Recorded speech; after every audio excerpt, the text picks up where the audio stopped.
Hello everyone. So welcome to the course of control system. So yesterday we have discussed the root locus and we have discussed some construction rule, how to construct a root locus.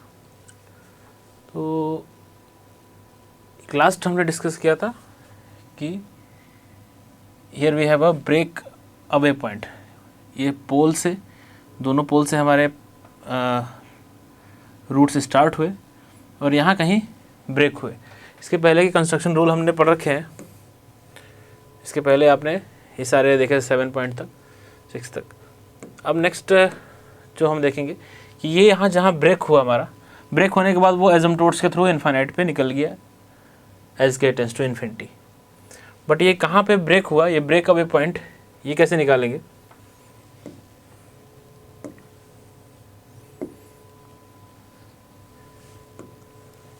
Eighth point लिख लेते हैं.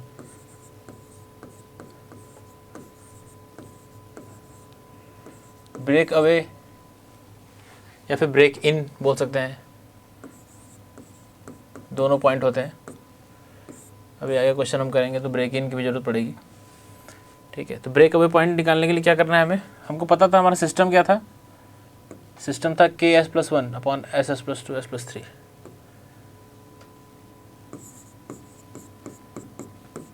KS+1 upon SS+2 S+3. ठीक है, ये system था. अब break away point की निकाल, आपके क्या करना है, आपको जो आपकी कैरेक्टरिस्टिक इक्वेशन है क्या होती है? 1 plus this one GSHS unity feedback system है अगर, तो 1 plus KS+1 divide by S+2 S+3 is equal to 0. ये होती है. 1 को उधर ले जाइए तो KS+1 divide by S+2 S+3 is equal to -1. ठीक है, तो बेसिकली आपको करना क्या है, ये ब्रेक अवे पॉइंट निकालने के लिए यहाँ मैं लिख देता हूँ, आपको करना है dk/ds इज इक्वल टू 0. ये आपको निकालना है. ठीक है, dk/ds इज इक्वल टू 0 करना है. तो वहाँ से जो भी s पॉलिनोमियल आएगा उसमें s के रूट निकाल लेंगे हम, वही रूट आपके ब्रेक अवे पॉइंट्स होंगे. तो हमारा एम क्या है, ये dk/ds 0. तो हमारे पास ये था, इसको कैसे 0 करेंगे? तो k हो गया ये. अब इसको ट्रांसफ़र कर दीजिए तो k क्या हो जाएगा, माइनस रहेगा इधर S+2 S+3 divide by S+1. ये आपका k हो जाएगा. अब इसको डिफ्रेंशिएट कर दीजिए, dk/ds कर दीजिए u/v से. अभी आप अगर dk/ds करते हैं तो क्या हो जाएगा, S+1 एज इट इज रख लीजिए, यहाँ पे माइनस साइन बाहर रखिए. इसको डिफ्रेंशिएट करेंगे. ये क्या है, s क्यूब है प्लस 5s² और प्लस 6s. तो उसको आप डिफ्रेंशिएट करेंगे तो आ जाएगा 3s², ठीक है, प्लस 10s और प्लस 6. ठीक है, ये माइनस ये तो टर्म एज इट इज लिखेंगे, s³ plus 5s² plus 6s. ठीक है, इंटू S+1 को डिफ्रेंशिएट करेंगे, 1 आ जाएगा ये, डिवाइड बाई S+1 का होल स्क्वायर. u/v जैसे लगाते हैं डिफ्रेंशिएशन का, वो लगा दिया. ठीक है, अब ये dk/ds को इक्वल टू 0 करना है. तो ये नीचे वाला तो जाके इधर 0 हो जाएगा और आपके पास कुछ, अब इसको आप मैनिपुलेट कर लीजिए. ये माइनस भी कॉमन है, उधर चला जाएगा, 0 हो जाएगा. ठीक है, माइनस भी 0 हो जाएगा. अंदर के जो चीज़ बचेंगे उसको आप मैनिपुलेट कर लेंगे. तो कितना आएगा, यहाँ से आपके पास आएगा 3s³, एक 3s³ यहाँ से आएगा, माइनस s³, तो 2s³. ठीक है, s² आपके पास यहाँ कितना आएगा, 10s² और एक 13s². माइनस करना है 5s², तो ये हो जाएगा 8s². ठीक है, s का टर्म कौन कौन सा आएगा, एक तो 10s आएगा और एक आ सकता है आपका 6s 16s. 16 में 6s हटाइए तो 10s, ठीक है। कांस्टेंट टर्म एक ही आएगा 6 + 6 = 0। इसको अब आपको जो पॉलिनोमियल बनेगा इसको आपको सॉल्व कर लेना है। कोई एक रूट आपके काम का है, आपको इतना थोड़ा अंदाज़ा लगेगा कि भाई ब्रेक यहाँ हुआ है तो वो -2 से -3 के बीच में ही कोई पॉइंट है वो लेना है। तो जैसा भी आपका रूट आए इस रेंज का कोई जो रूट होगा वो आपको सेलेक्ट कर लेना है, ठीक है। तो यहाँ पे कुछ s = एक रूट कुछ -2.4 के करीब रियल पार्ट उसका आएगा। तो वही आपका समझिए ये ब्रेक अवे पॉइंट है, ये -2.4। यहाँ पे हमको ब्रेक करना है, फिर उसके बाद एसिम्पटोट्स के थ्रू इनफाइनाइट पे ख़त्म हो जाना है, ठीक है। तो कुल मिला के आपको जो ये टर्म है dk/ds = 0, जो ब्रेक अवे पॉइंट निकालते हैं या ब्रेक इन पॉइंट, dk/ds 0 करना है। कैसे करना है आप समझ जाइए कि जो भी ओपन लूप जीरोज़ होंगे, ओपन लूप पोल्स होंगे, उनको आप न्यूमरेटर में लिख लीजिए और ओपन लूप जो जीरो होगा उसको डिनोमिनेटर में लिख लीजिए, डिफ्रेंशिएट कर दीजिए, = 0 करिए। जो भी पॉलिनोमियल मिलेगा उसका रूट आपका ब्रेक अवे पॉइंट है, ठीक है। एक कॉन्सेप्ट ये हो गया ब्रेक अवे पॉइंट का। और एक कॉन्सेप्ट हम डिस्कस करना चाहते थे कि अगर ये हमारा जो पॉलिनोमियल है, मतलब जो हमारा ट्रांसफर फंक्शन है, ये अगर इमेजिनरी एक्सिस को कट करे तो वो पॉइंट कैसे निकालें, ठीक है। तो सपोज़ हमारा ये कौन सा फंक्शन था, ये s+1 ये। इसमें अगर मैं एक दूसरा ट्रांसफर फंक्शन ले लूँ, GS = suppose 1/s s+1 s+2, चलिए ये ले लेते हैं। क्या किया, अभी आपको इफेक्ट भी दिखेगा इसमें कि कैसे हमारा रिस्पांस चेंज होता है। इधर क्या था, इधर 3 पोल थे, एक 0 था। अभी हमने क्या लिया, 3 पोल ले लिया, 0 हटा दिया। तो 0 हटाने से हमारा रिस्पांस देखो कैसा होता है, ठीक है। स्टेबिलिटी पे क्या फ़र्क पड़ता है। अच्छा, कभी आपको स्टेबिलिटी की बात करनी, जैसे ये हमने बनाया प्लॉट, तो आप देख रहे हैं कि ये जो रूट बन रहे हैं यहाँ पे, तो इनमें कोई चांस नहीं है कि ये रूट हमारे कभी राइट साइड पे जाएं, क्योंकि यहाँ इनफाइनाइट पे ख़त्म होंगे। तो इनमें स्टेबिलिटी मतलब ये सिस्टम आपका स्टेबल है हमेशा के लिए, ठीक है। यहाँ पे आपको कोई पूछेगा कि गेन मार्जिन कितना है, कितना मार्जिन है स्टेबिलिटी होने के लिए, तो पूरा इनफाइनाइट मार्जिन है, क्योंकि वो पूरा सिस्टम कभी राइट में जाएगा ही नहीं। किसी भी k के वैल्यू के लिए ये आपका रूट्स राइट साइड नहीं जाएंगे, ठीक है। लेकिन वहीं अगर हम इसको बनाते हैं, सपोज़ ये हमारा सिस्टम है, ठीक है, चलो इसको बनाते हैं। इसमें हमको डिस्कस करना है, इसको चलो स्टार्ट करते हैं, लोकेट करते हैं। एक तो पोल यहाँ पे है ओरिजिन पे, एक है आपका -1 पे और एक -2 पे, ओके। अब चूँकि 3 पोल हैं और 0 एक भी नहीं है, के लिख देते हैं यहाँ पे, 0 एक भी नहीं है, ठीक है। तो नंबर ऑफ एसिम्पटोट्स कितने होंगे, पोल -0, तो 3 - 0 तो कोई है नहीं, तो 3 आपके नंबर ऑफ एसिम्पटोट्स भी होंगे। और जब 3 नंबर ऑफ एसिम्पटोट्स होंगे, नंबर ऑफ एसिम्पटोट्स अगर आपके 3 है तो एंगल क्या होगा, एंगल आप क्या लिखते थे, 2q + 1 × 180 divide by number of pole minus number of 0, वो है 3, ठीक है। तो इसका मतलब 60 × 2q + 1 ये एंगल है। अब q की वैल्यू आप क्या क्या रख सकते हैं, q की वैल्यू आप रख सकते थे 0 1 2 ऐसे लेके n - m - 1, मतलब number of pole minus number of 0 - 1। तो नंबर ऑफ पोल है कितना, 3, 0 है, 0 कोई है नहीं, तो 3 - 0 - 1 तो कितना हुआ 2। तो इसका मतलब q की वैल्यू आप 2 तक रख सकते हैं, 0 1 2 3 वैल्यू रख सकते हैं। तो q की वैल्यू अगर आप 0 रखेंगे तो आपको एंगल जो है, ये फाई जो एंगल है वो कितना मिल जाएगा, 0 रखेंगे तो आपको 60 मिल जाएगा। q की वैल्यू आप 1 रखेंगे तो ये फाई एंगल जो है आपको कितना मिल जाएगा, 3, तो 180। और q की वैल्यू 2 रखेंगे तो फाई कितना मिल जाएगा, 300। तो इसका मतलब 3 एसिम्पटोट्स होंगे और वो इस एंगल पे जाएंगे, 60 180 और 300, ठीक है। ये क्लियर है, क्योंकि q की वैल्यू हम 0 1 2 तक रख सकते हैं। क्यों रख सकते हैं, n - m - 1, number of pole minus number of zero minus 1, वहाँ तक रख सकते हैं। ठीक है, 3 एंगल मिले। अब नेक्स्ट हमें क्या चाहिए होता है, सेंट्रॉइड, कि वो एसिम्पटोट्स कहाँ से ओरिजिनेट होंगे।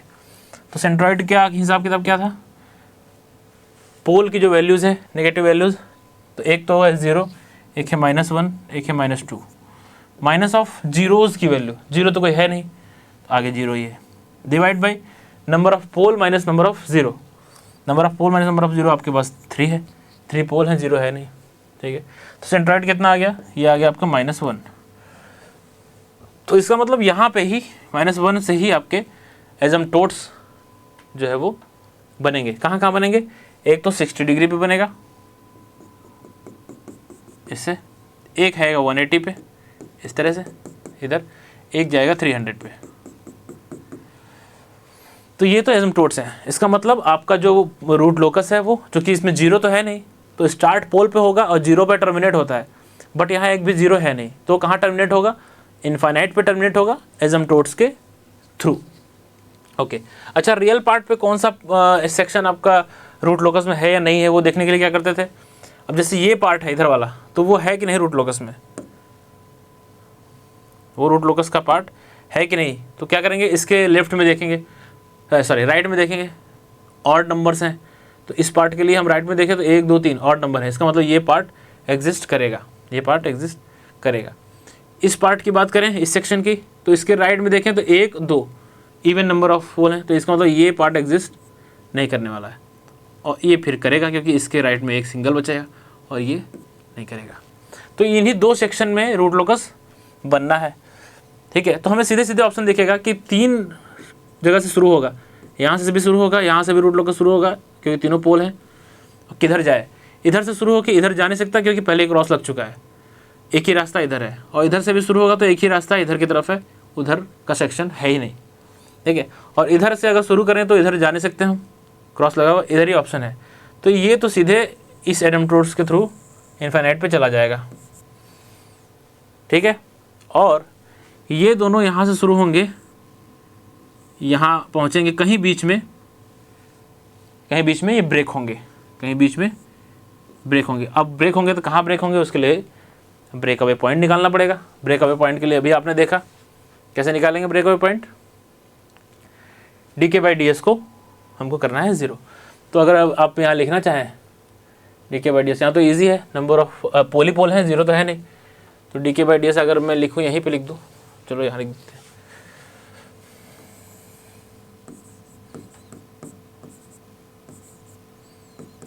तो क्या हो जाएगा dk/ds,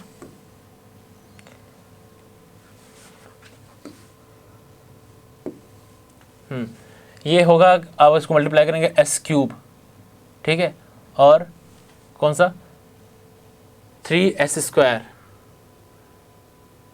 2s, तो s³ करेंगे तो 3s² डिफ्रेंशिएट हो जाएगा वो, और 3s² का भी टर्म एक है तो वो जो उसकी जगह हो जाएगा आपका 6s डिफ्रेंशिएट करेंगे तो।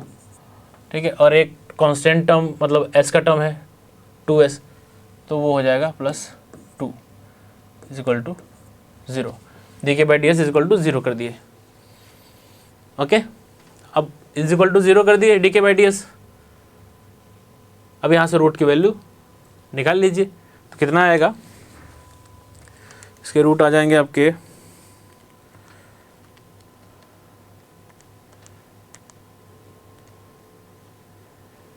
2 डिग्री की इक्वेशन है, तो 3 = 6 = 2, ये आएगा -0.4।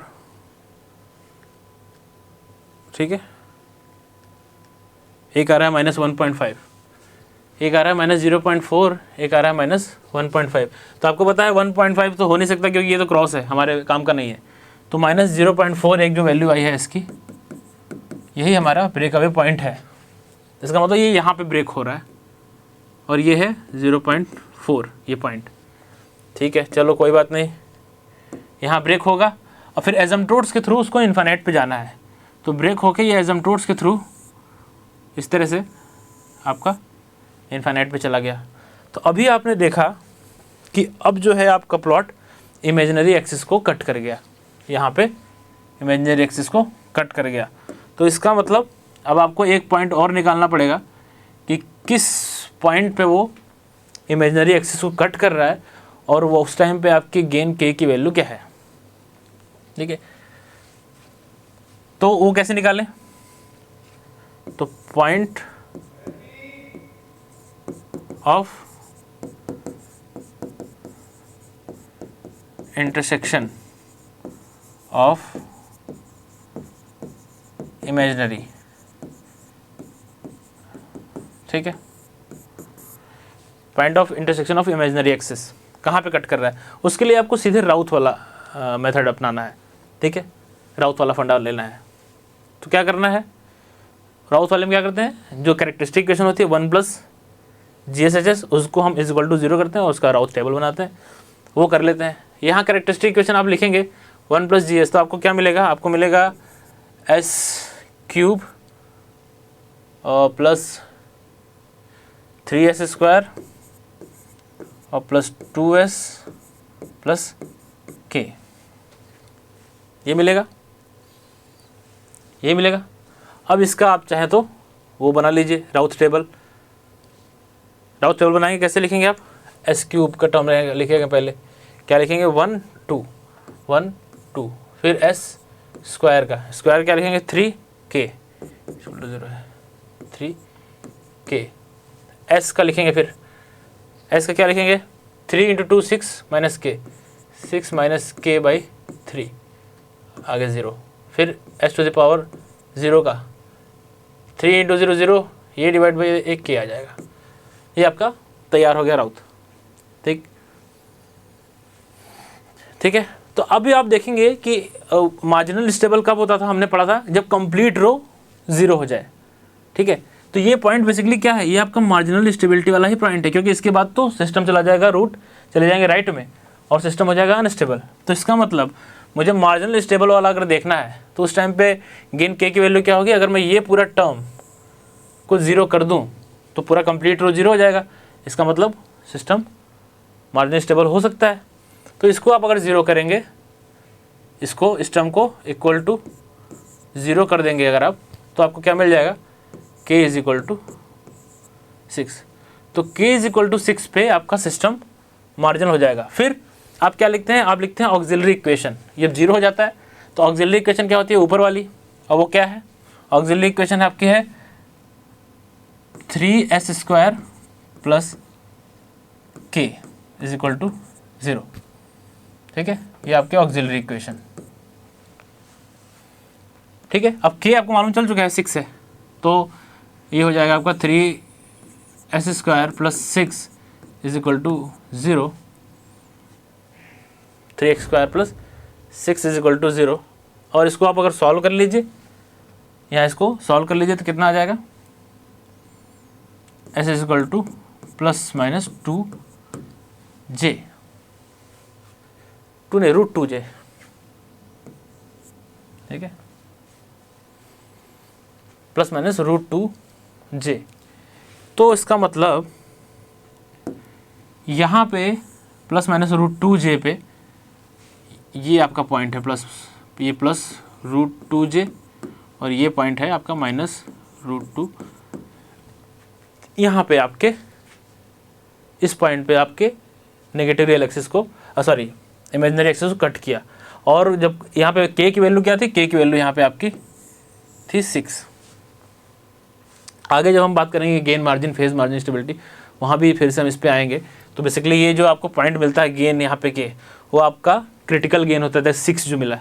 तो critical gain by actual gain, ये हमारा गेन मार्जिन भी होता है। तो कई बार हम गेन मार्जिन भी अपने रूट लोकस से डायरेक्टली निकाल सकते हैं। तो गेन मार्जिन कि मैं यहाँ पे लिख देता हूँ एक, आगे गेन मार्जिन के बारे में पढ़ेंगे अभी। तो वो होता है क्या, critical gain divide by actual gain. इसको log 20 log लिख देंगे तो ये dB में हो जाएगा। ठीक है, तो क्रिटिकल गेन जैसे यहाँ पे आया आपका 6, कौन सा गेन, जहाँ पे सिस्टम मार्जिनल स्टेबल है उसके बाद वो अनस्टेबल हो जाएगा, तो वहाँ आपने गेन के निकाल लिया, इसको एक्चुअल गेन से डिवाइड कर देंगे, आपको गेन मार्जिन मिल जाएगा। ठीक, तो ये असेसमेंट भी कर सकते हैं। और एक चीज़ ध्यान दी होगी आपने, पिछले वाले से, पिछले क्वेश्चन में क्या था कि यहाँ पे एक 0 था आपके और 3 पोल थे। तो उसका रूट लोकस कैसा बना था, ऐसा सिस्टम पूरा स्टेबल था, उधर जा ही नहीं रहा था। और जैसे ही आपने एक जीरो हटा दिया ये ऊपर से, तो देखिए आपका सिस्टम चला गया इस साइड में। इसका मतलब कि जब आप जीरो ऐड करते हैं तो आपका सिस्टम और स्टेबल हो जाता है। जैसे आपने जीरो हटाया वैसे ही सिस्टम चला गया उधर। तो एडिशन ऑफ जीरो का क्या इफेक्ट होगा, योर सिस्टम विल बी, आप लिख दीजिए चाहे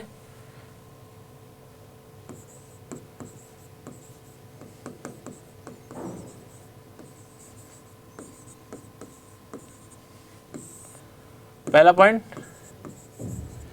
your system will be more stable. क्यों, आपका रूट लोकस जैसे जीरो ऐड करेंगे आपका रूट लोकस शिफ्ट हो रहा है किधर, लेफ्ट साइड में। जीरो हटाए राइट चला गया। इसका मतलब कहीं ये भी आप बोल सकते हैं कि पोल ऐड करने पे सिस्टम अनस्टेबल हो रहा है, मतलब राइट साइड शिफ्ट हो रहा है, ठीक है। या फिर जीरो ऐड करने पे वो लेफ्ट जा रहा है। तो पहला तो आपका सिस्टम मोर स्टेबल हो जाएगा। दूसरा, अगर सिस्टम आपका लेफ्ट जा रहा है और लेफ्ट जा रहा है तो नेगेटिव रियल पार्ट जो रूट होंगे वो और दूर जाएंगे, ठीक है। तो उसका मतलब उनकी वैल्यू बढ़ेगी, नेगेटिव वैल्यू, और उसका रेसिप्रोकल होता है टाइम कांस्टेंट। तो इसका मतलब टाइम कांस्टेंट आपका कम हो जाएगा। तो कहीं ना कहीं आपका टाइम कांस्टेंट जो है वो रिड्यूस होगा, ठीक है। क्योंकि और लेफ्ट जा रहे हैं आप, लेफ्ट जाएंगे तो वो वैल्यू बढ़ेगी ना, आपकी जो पोल है नेगेटिव रियल एक्सिस पे, तो वो बोलेगी, उसका रेसिप्रोकल ही टाइम कांस्टेंट होता है, तो वो बढ़ेगी तो टाइम कांस्टेंट घटेगा। थर्ड, टाइम कांस्टेंट अगर घटेगा तो टाइम कांस्टेंट क्या होता है, 4/जीटा ओमेगा एन। अगर सेटलिंग टाइम की बात करें तो टाइम कांस्टेंट अगर हमारा घट रहा है तो जीटा बढ़ेगा। तो इसका मतलब आपका zeta, damping ratio, zeta will increase, और जीटा इंक्रीज करेगा तो your maximum overshoot MP will decrease, ठीक है। और टाइम कांस्टेंट आपका बढ़ रहा है, सॉरी रिड्यूस हो रहा है, तो टाइम कांस्टेंट का रेसिप्रोकल होता है बैंडविड्थ। तो बैंडविड्थ ऑब्वियसली आपका इंक्रीज होगा, टाइम कांस्टेंट का रेसिप्रोकल होता है। और बैंडविड्थ इंक्रीज होगा तो आपका नॉइज़ इंक्रीज हो जाएगा। नॉइज़ इंक्रीज होगा तो आपका सिग्नल टू नॉइज़ रेशियो है वो डिक्रीज हो जाएगा। तो देखिए ये सारे पॉइंट कितने आराम से आपके निकल गए। बस आपको इतना पता चला कि जीरो ऐड करने से आपका सिस्टम लेफ्ट साइड में शिफ्ट हो रहा है। तो उससे आपने कितनी चीज़ें कंक्लूड कर ली। जब लेफ्ट साइड में शिफ्ट हो रहा है तो हमारा स्टेबल हो जाएगा, मोर स्टेबल होगा, गेन मार्जिन बढ़ जाएगा, टाइम कांस्टेंट कम हो जाएगा क्योंकि हम उधर जा रहे हैं और लेफ्ट में, जीटा बढ़ जाएगा ऑब्वियसली रिलेशन से, जीटा बढ़ेगा एमपी कम हो जाएगा, इनका रिलेशन हमको पता है। अब जब टाइम कांस्टेंट हमारा घटेगा तो बैंडविड्थ ऑब्वियसली बढ़ेगा, रेसिप्रोकल होता है, बैंडविड्थ बढ़ेगा नॉइज़ बढ़ेगी, नॉइज़ बढ़ेगा तो सिग्नल टू नॉइज़ रेशियो कम, ठीक है। तो ये आप ध्यान रख सकते हैं कि एडिशन ऑफ जीरो का जो इफेक्ट होगा, आगे हम पढ़ेंगे आगे भी, वही इफेक्ट आपका डिफरेंशिएटर का होता है। अगर ओपैम्प में पढ़ते हैं और फिल्टर्स में तो वही डिफरेंशिएटर का इफेक्ट होता है, वही इफेक्ट आपका फेज लीड कंपनसेटर का होता है, और वही इफेक्ट आपका जब आप कंट्रोलर पढ़ते हैं तो प्रोपोर्शनल डेरिवेटिव कंट्रोलर का भी होता है। तो ये इफेक्ट्स आप जो है ध्यान में रख सकते हैं, ठीक है। पीडी कंट्रोलर का भी सेम इफेक्ट है, डिफरेंशिएटर का भी सेम इफेक्ट है,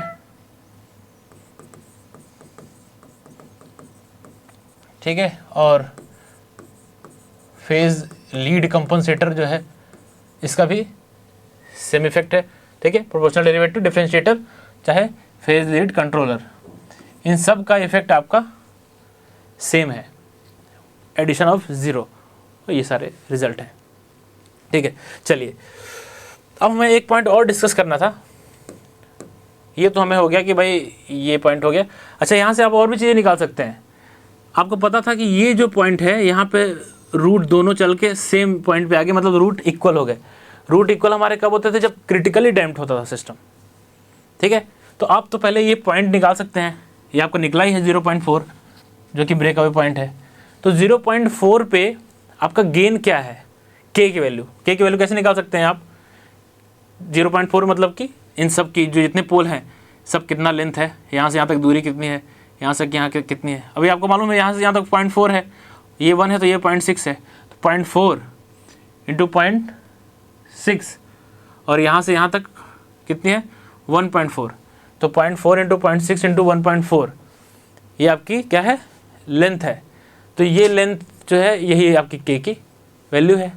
तो कितनी हो जाएगी ये के निकालेंगे अगर आप, तो length of pole divide by length of zero होता है, तो 0.4 इंटू 0.6 इंटू 1.4, तो ये आपको कुछ आ जाएगा 0.4 इंटू 0.6 इंटू 1.4 कुछ 0.38 और समथिंग इससे करीब आएगा। ठीक है, तो अगर ये कुछ 0.34 या कुछ आ रहा है तो इसका मतलब ये आपकी के की वैल्यू है जहाँ पे आपका सिस्टम क्रिटिकली डैम्प्ड होगा, सिस्टम आपका क्रिटिकली डैम्प्ड होगा। और इसी 0.4 का आप रेसिप्रोकल ले लेंगे, इसका रेसिप्रोकल ले लेंगे तो आपका क्या हो जाएगा टाइम कांस्टेंट हो जाएगा, वही क्रिटिकल डैम्प है वही आपका टाइम। तो बहुत सारी चीज़ें आप इस रूट लोकस से निकाल सकते हैं। आपको मालूम है कि आप पूछेंगे मिनिमम के की वैल्यू कितनी होगी जहाँ से ऑसिलेशन, जहाँ तक ऑसिलेशन ना हो सिस्टम में, तो आपको पता है क्रिटिकली डैम्प तक ऑसिलेशन नहीं होगा, उसके बाद ऑसिलेशन स्टार्ट हो जाएगा। इसका मतलब इस पॉइंट पे जो आपके के आया वही के की मैक्सिमम वैल्यू है, उसके बाद के आप बढ़ाएंगे तो सिस्टम में ऑसिलेशन आ जाएंगे। और जब आप के बढ़ते बढ़ते आपका 6 पहुंच जाएगा जो कि यहाँ आया, तो क्या हो जाएगा सिस्टम हो जाएगा मार्जिनली स्टेबल, टोटल ऑसिलेशन रहेंगे उसमें, कोई डैम्पिंग नहीं होगी, तो आपका सिस्टम हो जाएगा अनडैम्प्ड। ठीक है, तो ये सब एनालिसिस है, टाइम रिस्पॉन्स एनालिसिस भी कर रहे हैं हम, स्टेबिलिटी भी कर रहे हैं, यही खास बात थी, यही पावर था हमारा रूट लोकस का। ठीक है, चलो अब पॉइंट डिस्कस कर लेते हैं अपना कि जब हमारा कॉम्प्लेक्स रूट हो, एक हम एग्जांपल लेते हैं K S plus 2 divide by S square plus 2s plus 3, G S is equal to K S plus 2 divide by S square plus 2s plus 3। ठीक है, अब हम बात करने वाले हैं अपने break away point, break away तो हो गया, एंगल ऑफ डिपार्चर जिसकी बात कर रहे थे हम कि अगर कॉम्प्लेक्स पोल आ जाए तो किस एंगल से डिपार्ट होंगे। तो चलो इसमें पोल की वैल्यूज़ क्या हो जाएंगी आपके, पोल की वैल्यूज़ लिख लेते हैं, इसको सॉल्व करेंगे इसको, तो ये आपका आएगा -1 प्लस -2j। ठीक है, तो हम इसको प्लॉट कर लेते हैं। दो पोल हैं आपके, एक तो जीरो है आपका, सॉरी यहाँ पे जीरो है -2 पे, और यहाँ पे दो पोल है -1 प्लस 2j और ये -1 -2j। ठीक है, अब चलते हैं, शुरू करते हैं। दो पोल एक जीरो, मतलब नंबर ऑफ एसिम्पटोट्स 1, तो एक ही एसिम्पटोट्स है तो एक ही एंगल बनेगा 180 डिग्री का। ठीक है, तो एक एसिम्पटोट्स बना लेते हैं 180 का, और कहाँ से बनेगा सेंट्रॉइड, दोनों इसके रियल पार्ट है -1 तो -2 और -2 प्लस 2 0, तो मतलब ओरिजिन पे ही बनेगा सेंट्रॉइड इस तरह का। अरे यार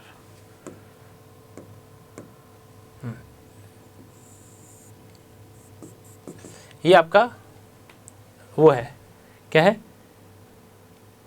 सेंट्रॉइड, एसिम्पटोट्स बना लिए 180 डिग्री पे। अब नेक्स्ट पॉइंट क्या है कि हमको पोल से स्टार्ट होना है, जीरो पे ख़त्म होना है।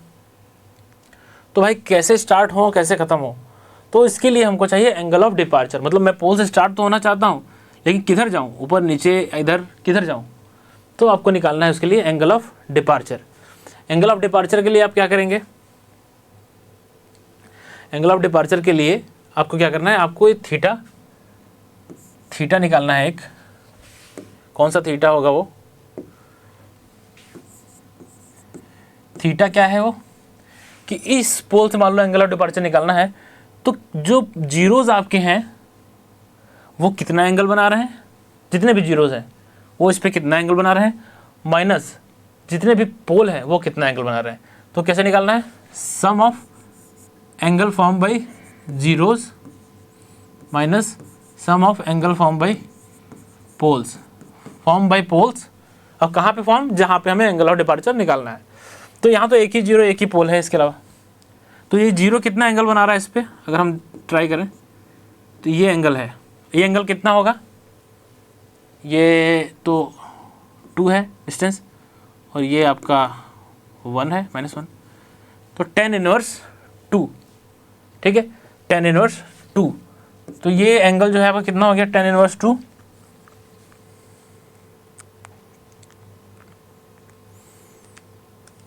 ये आ गया 63.43, ये आपका आ गया 63.43 माइनस, ठीक है, ये समझ गए एंगल, ये आपका tan इनवर्स 2/1। अच्छा, अब ये कितना बना रहा है, ये आपका सीधे यही एंगल है, सीधे ऐसे करेंगे तो ये 90 डिग्री सीधे बना रहा है, तो -90, तो कितना आ गया 63.43 - 90, तो -26.57 आया ये, इक्वल टू -26.57। तो एंगल ऑफ डिपार्चर जो होगा आपका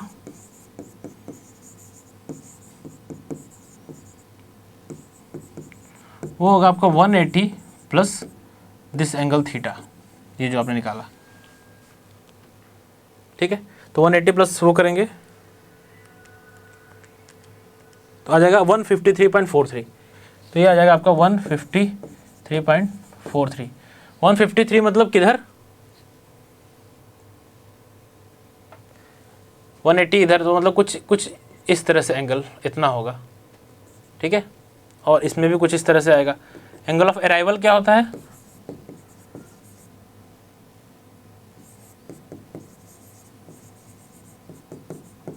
वो होता है आपका 180 माइनस थीटा, ठीक है। तो इस तरह से होगा, और आपको पता है कि अब 2 ही ऑप्शन है, एक 0 पे ख़त्म होना है और एक आपको ख़त्म होना है किस पे, इन्फिनिट पे एसिम्पटोट्स के थ्रू। तो इसका मतलब हमारे पास एक ही रास्ता है कि हम ऐसे चलेंगे और कहीं यहाँ टकराएंगे, ठीक है, और एक रूट आपका चल देगा यहाँ 0 पे ख़त्म हो जाएगा और एक इधर से रास्ता पकड़ लेगा, चला जाएगा एसिम्पटोट्स के थ्रू इन्फिनिट पे,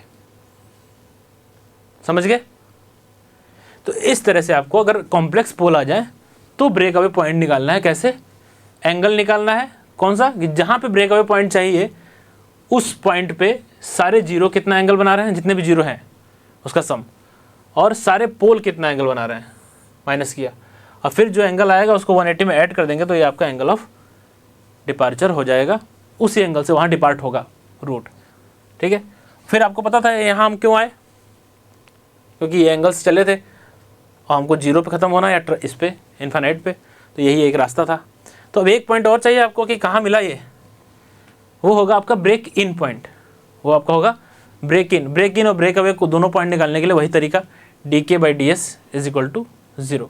तो आप dk/ds = यहाँ पे सिस्टम में 0 करेंगे तो आपका वो ब्रेक इन पॉइंट आ जाएगा। कितना आएगा ये ब्रेक इन पॉइंट आपका, ये कुछ आ जाएगा -3.73, ये आपका आएगा -3.73। कैसे करना है इसको ब्रेक इन पॉइंट, dk/ds = 0, ठीक है। तो इसका मतलब ऊपर आपका ये पोल 0 नीचे, तो s+2, इसको डिफ्रेंशिएट करेंगे 2s + s, ठीक है, -s²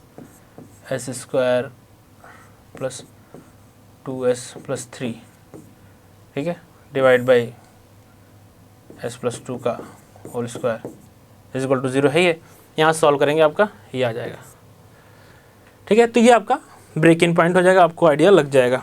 कुछ 2 रूट आएंगे, एक रूट कुछ और आएगा हो सकता है, तो आपको कैसे चूज़ करना है कि आपने -3.73 ही चुना, क्योंकि आपको मालूम है यहाँ से हम चले हैं तो ये 2 और 2 के बाद ही कहीं वो मिलेगा। अगर 2 से कम वाले वैल्यू भी एक आई है रूट में तो वो आपके मतलब की नहीं है। तो कुछ तो आपको अंदाज़ा लग जाता है कि हम किधर जाने वाले हैं, क्योंकि एंगल ऑफ डिपार्चर ऐसा आ गया। एंगल ऑफ डिपार्चर इस तरह कुछ आया होता 60-30, तो आपको लगता है कि भाई हम इधर से तो इधर जा सकते हैं, तो आपका दूसरा वाला चूज़ करना होता। तो इस तरह से आपको देखना है सारी चीज़ें। हालांकि इधर होना नहीं था क्योंकि ये पॉइंट है ही नहीं रूट लोकस में, इधर इवन नंबर ऑफ मतलब 0 है, sum of pole and zeros, ठीक है। तो ये आपका एक कंप्लीट हुआ कंस्ट्रक्शन रूल्स।